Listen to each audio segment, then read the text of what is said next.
Efa ndresaka an'izay vaovao ny toetrandro izay ihany sika dia avy telo iny no nitondradrano teo aloha ny rano tao amin'ny fokontany Mahavoky Besarety amin'ny sabotsy lasa teo fotoana izay nisian'ny rotsakorana natevina ho an'ny teto-andrainy vohitra mitaraina an'ireo mponina eny an-toerana noho izany satria dia voahorana indray mandeha monja dia efa hatrany ambalahan'ny trano no ny akaran'ny rano misy fiantraikany amin'ny fitadiavam-baolana amin'ny fivezivezen'ny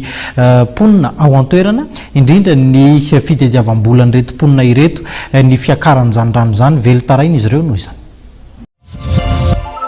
Avy telo eny no nitondra-drano nisy tamin'ny taona nitsingeringerinana tany aloha ny rano niakatra tao amin'ny fokontany Mahavoky sy Besarety ny sabotsy lasa teo.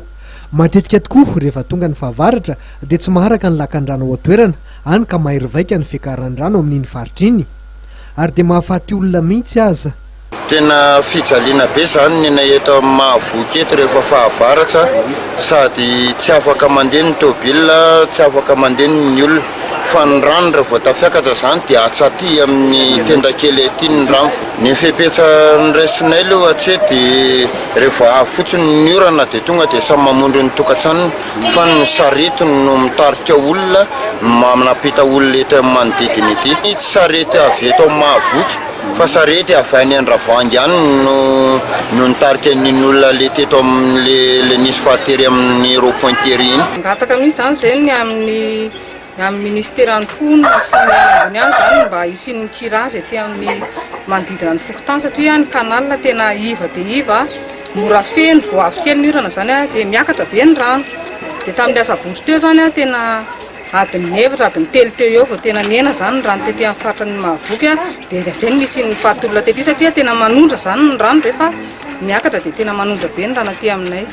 Efa misy ihany ny fepetrano raisina mba hisorohana nisy hitondra-drano mitranga matetika ao amin'ity fokontany Mahavoky ity. Mandrapatonga zay fanampiana zay zany zay efa miezaka zany aloha zay manadio kanal manala ny fako mba tsy hatsetitsetsina ny kanal. Mponina zany efa entanina hoe rehefa misy fako tsy tokony ariana anaty kanal fa ariana mibaka ordure fa tsy misy mibaka ordure misy koa ny RFD samy vasin'ny commune zany zao omaly nandalo tety aminay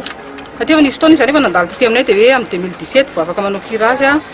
dia maly zareo na ino an'ilay faty tamin'ny lahady marina zany dia tonga teo indray zareo maly. Mizara ho faritra roa raha ny fokontany Mahavoky fotsiny resahana ary andalovana lakan-drano miisa telo.